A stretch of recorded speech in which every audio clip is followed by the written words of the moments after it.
श्री बंदो सतगुरु चरण को करूं सो प्रेम प्रणाम। अशुभ हरण मंगल करण श्री देवचंद्र जी नाम। श्री प्राणनाथ निज मूलपति श्री महराज सुनाम। तेज कुंवर श्यामा युगल को पल पल करूं प्रणाम। पिया जी को पल पल करूं प्रणाम। समस्त सुंदर साधक के हृदय में विराजमान युगल स्वरूप भागवती श्याम श्याम जी के चरणों में कोटारी प्रणाम। अभी आज की गोष्ठी में इससे पूर्व हम भजन कीर्तन के माध्यम से आत्मिक आनंद प्राप्त कर रहे थे, क्योंकि उन भजनों में भी हमारे प्राण प्रियतम प्राण वल्लभ अक्षरातीत धामधनी का ही गुणगान किया जा रहा था, उन्हीं को ही याद किया जा रहा था। तो जैसे कि साधना के सोपान होते हैं, 9 प्रकार की भक्ति भी बताई गई और साधना के सोपान इस तरह से कहे गए कि पुराण के हिसाब से कहा गया कि शरीयत, तरीकत, हकीकत और मार्फत। और वेद, उपनिषदों, गीता, भागवत आदि हिंदू धर्म ग्रंथों के अनुसार बताया गया कर्म, उपासना, तपस्या और चिंतन मनन जो है, ये 4 सोपान के द्वारा हम पूर्ण परमात्मा तक पहुंच सकते हैं। और सुंदर साथ जी, ये श्रीमुख वाणी जो हमारे सम्मुख विराजमान है, इस श्रीमुख वाणी में ये संसार कैसे बना, हम यहाँ क्यों आए, क्या कारण था ये दुख का खेल बनने का। अनेक धर्मों में इस बारे में अनेक कथाएं प्रचलित हैं, किंतु निजानंद संप्रदाय, जैसा कि नाम से ही हम समझ सकते हैं, अपने ही आनंद को खोजना। अपना आनंद किसमें है? परब्रह्म के चरणों में है, क्योंकि परब्रह्म का नाम सारी दुनिया क्या कहती है? सच्चिदानंद पूर्णब्रह्म परमात्मा। सच्चिदानंद को यदि हम अलग अलग करके देखें तो सत्य, चित्त और आनंद, अर्थात जो सत्य है, चेतन है और आनंद का स्वरूप है, वही पूर्णब्रह्म परमात्मा है। तो इसके सारे भेद सारे धर्म ग्रंथों में पूर्णब्रह्म परमात्मा के बारे में आज से पहले थोड़ी थोड़ी निशानियों में बताया तो गया था कि 28वें कलयुग में पूर्ण परब्रह्म आएंगे, किंतु पूरी तरह उन भेदों को उजागर आज तक कोई भी सिद्ध ज्ञानी पुरुष कर नहीं सका। नेति नेति कह के छोड़ दिया, शून्य कह के छोड़ दिया, निराकार कह के छोड़ दिया, किंतु जब ये 28वां कलयुग में पूर्ण परमात्मा आए, स्वयं अपनी उम्मत के साथ, अपनी आत्माओं के साथ इस संसार में, इस संसार को अखंड मोक्ष प्रदान करने के लिए, तो उन्होंने आकर सभी धर्म शास्त्रों के भेदों को हम सब के सामने जाहिर कर दिया। और वो भेद जो जाहिर किए, हम अलग अलग ग्रंथ ना पढ़ करके सिर्फ यदि हम कुलजम स्वरूप वाणी का एक एक चौपाई का आरंभ से अंत तक बैठकर धीरे धीरे, क्योंकि 18,758 चौपाइयों में सारे संसार का जो ज्ञान है उसका सार महामती प्राणनाथ जी ने इस ग्रंथ में दिया, जिसको कि हम कुलजम स्वरूप कहते हैं, तारतम वाणी कहते हैं और स्वरूप साहब भी कहते हैं। तो तारतम का मतलब भी यही होता है कि जो अंधेरे से प्रकाश की ओर ले जाए। कुलजम स्वरूप का अर्थ ये होता है कि सारे ग्रंथों के जो भेद को बता दे। स्वरूप साहब जब हम सारे भेदों को जान कौन है? उन्हीं साहेब का, उन्हीं अक्षराधीन पूर्ण परमात्मा का स्वरूप इस मानवमय रूप में हमारे सम्मुख विराजमान है और साक्षात पूर्ण परमात्मा का स्वरूप मानकर ही हम इसकी पूजा आराधना और चिंतन मनन करते हैं। तो पहला चरण भजन कीर्तन के माध्यम से संपूर्ण हुआ। अब हम वाणी चर्चा सुनेंगे। थोड़ा सा प्रयास कर रही हूँ आपके सम्मुख। कीर्तन वाणी का प्रकरण नंबर 99 है। हम घर में जाकर पुनः भी इसको पढ़ सकते हैं, अध्ययन कर सकते हैं। चिंतन मनन तो घर में ही बैठ के होगा, यहाँ पर तो हम कुछ सार ही सुन पाएंगे। तो आइए मैं अपने प्रकरण की तरफ चलती हूँ। धिक धिक पढ़ो मेरी बुद्ध को, मेरी सुध को, मेरे तन को, मेरे मन को, याद न किया धनी धाम। सुंदर साहब जी, ये वचन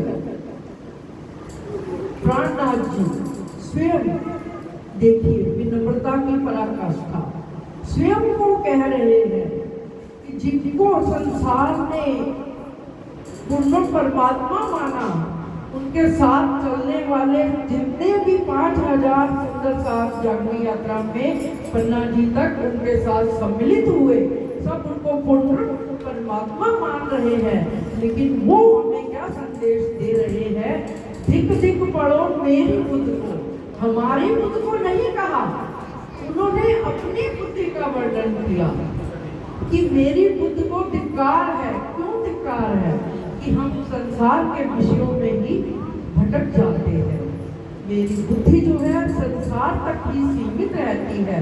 मेरी चेतना जो है वो निराकार के पार पहुंचकर पुनः लौट आती है। मेरा मन है वो जो आदि नारायण के अधीन है, माया के अधीन है। 1 लाख चंचल घोड़ों की भांति इस मन की चंचलता को कहा गया है कि संसार में सबसे तीव्र गति किसकी है? मन की ही है। उस मन की गति को कंट्रोल में, संयम में करने वाली हमारी बुद्धि है। और बुद्धि जहाँ तक जा सकती है, जहाँ तक दृष्टि जा सकती है, वहाँ तक हम इस परब्रह्म को उस दायरे में नहीं देख सकते।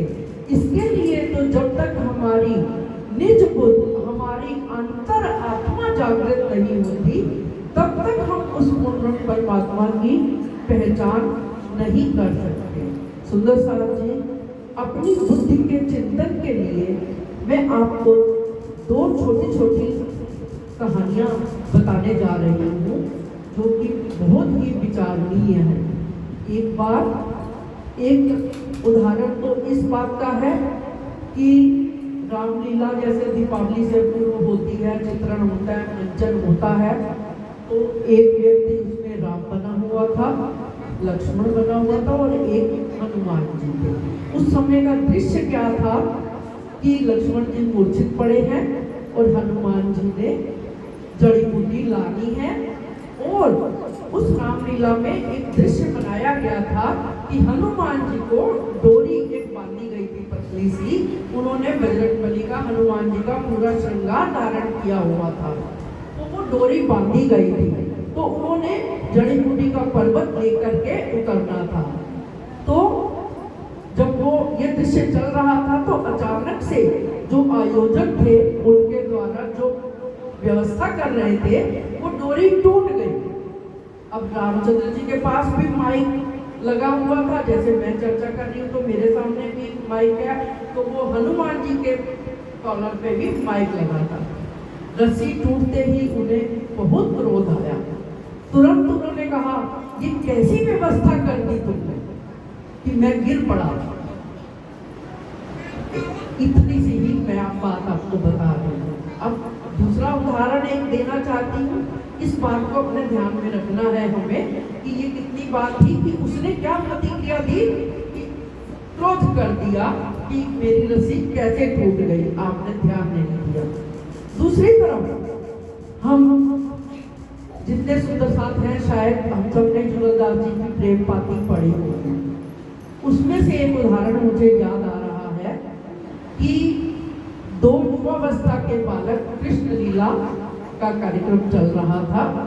एक उसमें कृष्ण बना हुआ था और एक राधा, दोनों ही पुरुष थे। जो कृष्ण बना था उसने मान लिया था कि मैं कृष्ण हूँ, और जो राधा थी उसने मान लिया था कि मैं राधा हूँ। पूर्ण रूप से हृदय से मान लिया था। तो दृश्य ये था कि रास लीला में जब कृष्ण श्री कृष्ण अंतर ध्यान होते हैं तो वो राधा का क्या प्रतिक्रिया होगी। तो सुंदर साथ जी देखिए उस वक्त क्या उन्होंने वास्तव में उन दो युवा वो थे 18-18 वर्ष के बालक थे, वो कृष्ण के रूप में जब वो पर्दा सामने हुआ वो राधा की आंखों से ओझल हुए।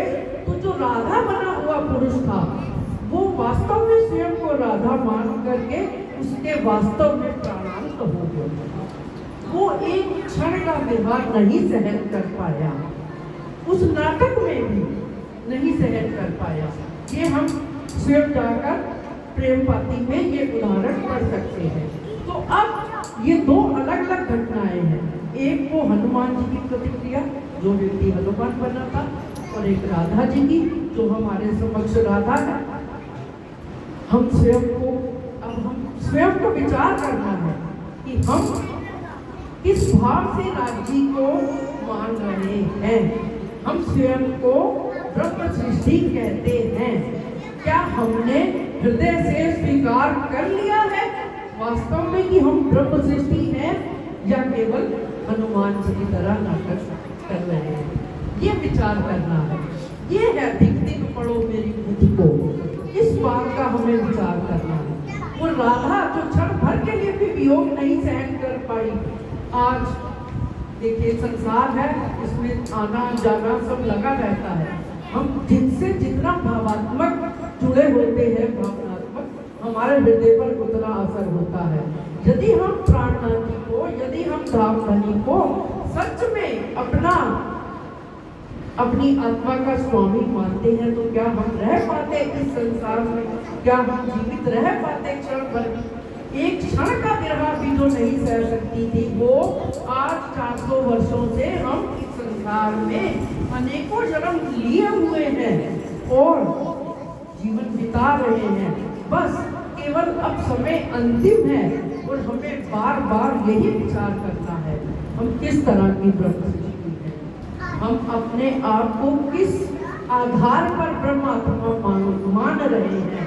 क्योंकि विचार क्यों कर सकते हैं? क्योंकि इसमें इस वाणी में ब्रह्मात्माओं के लक्षण भी बताए हैं। सब कुछ हमारे सामने जाहिर किया हुआ है। मूल वतन धनिये बताया, जित साथ समाजी शाम, पीठ दई इन घर को, खोया अखंड आराम। हमारी बुद्धि को यही धिक्कार है कि हम इस माया को सत्य मानकर यहाँ की छोटी छोटी खुशियों में, यहाँ की छोटी छोटी उपलब्धियों में खो जाते हैं। और जो पूर्ण परमात्मा ने, मेहर के सागर ने अपार मेहर करके हमें ये खजाना दिया है, अखंड वतन की पहचान कराई है, जिसके लिए सारा संसार के आज तक मुनि ज्ञानी गुणीजन अपने शरीर गंवाते रहे। आज भी लाखों अनेकों तपस्वी हिमालय की कंदराओं में बैठे हुए जिस परब्रह्म को खोज रहे हैं, वो हमें घर बैठे धनी ने पहचान करा दी है। तो हम इसका महत्व को क्यों नहीं समझ पा रहे? सुंदर साथ जी, बात तो इतनी ही है कि धनी तो मेहरबान है। इसकी अंतिम चौपाई में भी उन्होंने कह दिया, सब कुछ बता के, कि विषय रस क्या है, गुण इंद्रियां किस रस को चाहती हैं और हमें करना क्या चाहिए। ये सारी बातें इस प्रकरण में मैं सिर्फ ये चौपाइयाँ पढ़ रही हूँ और अंतिम चौपाई का करके आपको बताती हूँ अर्थ। मूल वतन धनिये बताया, जित साथ समाजी शाम, पीठ दई इन घर को, खोया अखंड आराम। हमने अपने असल घर को पीठ दे करके अपने असल आनंद को खो दिया है और इस झूठी माया में उलझे हुए हैं। खोल खजाना धनिये सब दिया, अब मेरे ना पूरा ईमान, उम्र कोई अमोलक, सोए खोया मैं नींद में करके संग शैतान। धनी जी ने तो अपार कृपा करके हमें अखंड खजाना दे दिया। गलती हमारी ही है कि हम जो इस जीव के संग मिलकर स्वयं को जीव ज्यादा समझ रहे हैं, आत्म भाव लेना नहीं चाह रहे।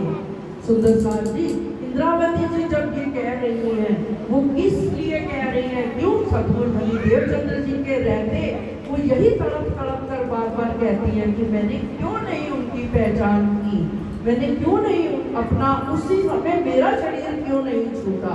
सुंदर साहब जी, घुम्मट जी में पन्ना जी की लीला में एक विशेष घटना याद आ रही है, कहीं सुनी थी मैंने कि एक बुजुर्ग माता जी थी, जैसे आज भी देखते हैं ना, जो कृष्ण गोपाल लड्डू गोपाल को अपने साथ लेकर सब घूमते हैं, वो माता जी कुलजम स्वरूप साहब कोई वाणी की कुछ चुपाइयाँ जो उस समय पूरी तो नहीं छपी थी, उनको ले करके हमेशा कि ये मेरे धाम धनी है, ये मेरे धनी का स्वरूप है, घूमती थी। जिस दिन दूसरे सुंदर साहब सब ने विचार किया कि ये क्यों घूम रही है, उनसे लिया क्या स्वरूप साहब, उसी समय उनके प्राण छूट गए। ये असल पहचान होती है। सुंदर साहब जी, अंतिम चौपाई की तरफ चलती हूँ क्योंकि समय तो सीमित है, आगे चलती जा रही है घड़ी। तब हार के धनिये विचारिया, क्यों छोड़ू अपनी अर्धांग, फिर बैठे माहे आसन कर, महामत हृदय अपंग। सब सुंदर साहब समझ गए इस बात को कि हम नहीं सुधरेंगे, लेकिन हमारे धनी तो मेहरबान हैं।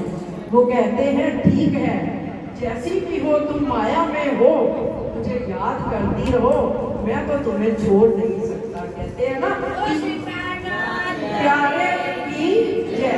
यही है आज की चौपाइयों का सार सुंदर साहब जी। किंतु हम शर्मिंदा ना हों, इसलिए अपनी रहनी को सुधार कर हर पल घर में भी जब भी समय मिले, ठीक है हमारे दुनिया भी चल रही है साथ साथ, लेकिन हाथ पांव से काम कर चित्त निरंजन राज। वही कहते हैं जैसे ब्रिज में सखियां घर के काम करते हुए कृष्ण कृष्ण रटती रहती थी, जैसे रास में भी विश्वहा नहीं सहन कर पाई थी, फिर यहाँ पर क्या मजबूरी है, हम धनी को अपने हृदय में हर पल अनुभव करें। बेशक दुनिया के सारे काम करते भी रहे, किंतु उसमें डूबना नहीं है। बोलो श्री कान्नाथ की जय, बोलिए श्री सद्गुरु महाराज की जय, आनंद मंगल श्री धाम धनी की जय, आज के आनंद की जय। सुंदर साहब जी, अब आइए गोष्ठी पर जो पारायण रखा गया था उसका अंतिम चौपाइयाँ पढ़कर पारायण को हम समाप्त नहीं करते, पुनः आरंभ करके ही छोड़ते। 10 और 2 जो कहे, 112 क़यामत के पूरे कहे। ये तीसरी बड़ी फरिश्तों की फजर, पीछे उठ खड़ी दुनिया दूर नजर, पीछे उठ खड़ी दुनिया दूर नजर। दिन क़यामत के पूरे कहे, सो खास उम्मत वालों ने लहे, क्यों लहेगा को लिखी तो जब जावे नहीं दिनों की सब। जिसका साबित दिखावे क़यामत को दूजा कोई न पावे, 5 सूरत लिखी आम सिपारे, सबके 5 दिल बलियारे। ये 5 ने कमल जो करे, सो बिस्ती कुर्बान से ना डरे, और उठा का खुद फैली करे, सो दुजक की आग में पड़े। हमेशा दुज की बदकार, रोज क्या मुक्के हुए कुआर, ए दिन किने न किया मुकर्रर, ताए पहचानो जितई खबर। कोई न जाने राह न जाने दिन, इन समय हाथिए किए चेतन, उस दिन बदला होवे अति जोर, हाथों सीधे साहेब करे बरोर। इत पहुँच के सुते तुम्हें किन्न, गुजरगी गई दिन, निहायत इस रोज की कोई ना पावे, ये बादशाह पर सिस्का दिखावे। किनको नफा न देवे कोई, तब कोई न किसी के दाखिल होए। कुंवर दिन में कौए जाए, तो कोई नफा किसी को न सके पहुँचाए। हुक्म हाजी का साहिब फरमान, करे सिफायत खुदा मोमिनों पहचान। मोमिन आकिबदारों को चाहे, हक में भी उन्हीं को मिलाए। जब जाहिर हुआ रोजा और हज, तब काजिए बोले मुसाफ मगज। ये बात साहिबे सासो कही, घरे माम बिलंदी चट्टा को गई, घरे माम बिलंदी चट्टा को गई। नौमी आगे अठवा ईद कही, ले दसवीं आगे सब लीला भई। मजले सब अज्ञानी के मंदिर, सुनकर कुरान पे कई विद। ए अज्ञानी बीच बड़ो विस्तार, प्रगटे मिलन सब सिरदार। सब न्यामते सिद्धे गई सितार, खुशियाँ आयते जो उस्तवार।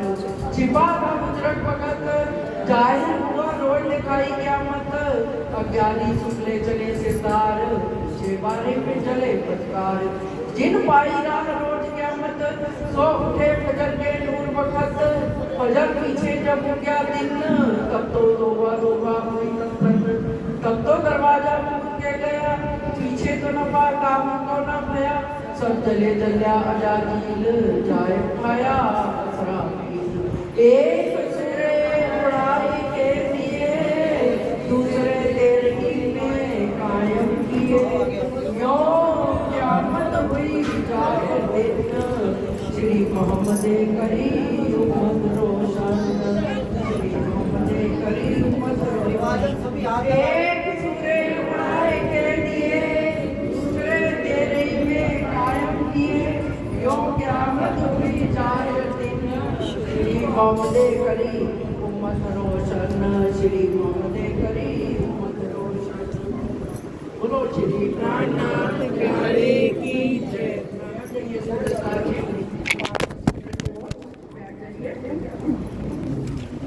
श्री क़यामत ग्रंथ संपूर्ण